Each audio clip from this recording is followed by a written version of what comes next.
मेरा नाम शिवानी पांडे है। मैं दतिया की निवासी हूँ। हमारे लिए अत्यधिक गर्व की बात है कि आज भारत G20 शिखर सम्मेलन में 19 देशों में सम्मिलित होने जा रहा है, जिसकी अध्यक्षता हमारे माननीय नरेंद्र मोदी जी निभा रहे हैं। नरेंद्र मोदी जी ने इस G20 शिखर सम्मेलन में सभी देशवासियों से विश्व शांति बनाए रखने की अपील की है।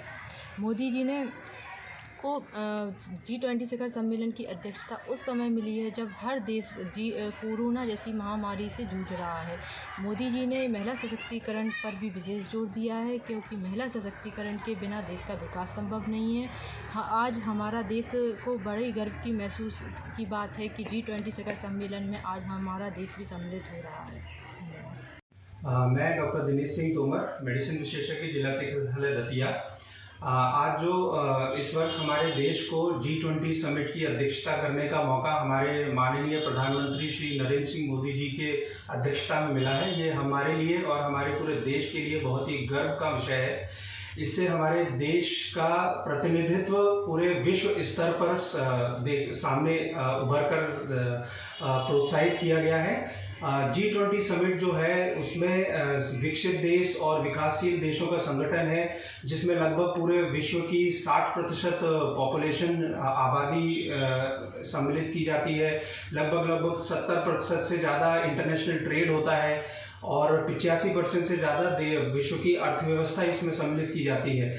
और ये एक ऐसा प्लेटफॉर्म है जिसके द्वारा हम विकासशील देशों को विकसित देशों के साथ में कनेक्ट करते हैं, और इसकी अध्यक्षता हमारे देश में हमारे माननीय प्रधानमंत्री जी के नेतृत्व में मिलना एक हमारे लिए बहुत ही गर्व का विषय है। इससे हमारे देश का नाम पूरे विश्व पटल पर प्रमुख अक्षरों में और सम्मान के साथ लिया जाएगा। धन्यवाद। मैं डॉक्टर केसी राठौर, आई सर्जन। जो G20 समिट की अध्यक्षता माननीय प्रधानमंत्री मोदी जी को सौंपी गई है, उसके लिए समस्त देशवासियों को बधाई देता हूं।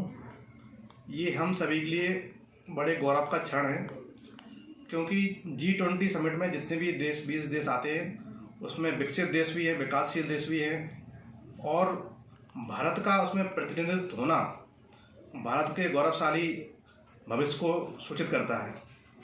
भारत के लिए जो नेतृत्व दिया गया वो भारत की क्षमताओं के आधार पर माननीय प्रधानमंत्री की नेतृत्व क्षमता को देखते हुए ऐसा निर्णय लिया गया।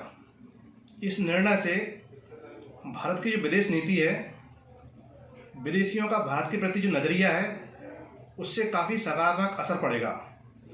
भारत की विदेश नीति में चाहे आयात की नीति हो, चाहे निर्यात की नीति हो, चाहे सैलानियों की नीति हो, चाहे टूरिज्म की नीति हो, चाहे वीज़ा की नीति हो, उसमें भारत का एक स्ट्रॉन्ग पक्ष अब सामने उभर कर आएगा।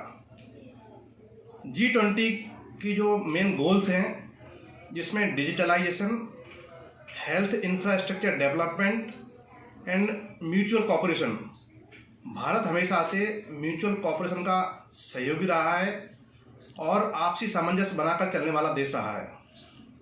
अहिंसा परमो धर्मा की जो कहावत है, उसने भारत को उसको लीड किया है। जो G20 समिट की मेन थीम है वो ये है, रिकवर टुगेदर, रिकवर स्ट्रॉन्गर।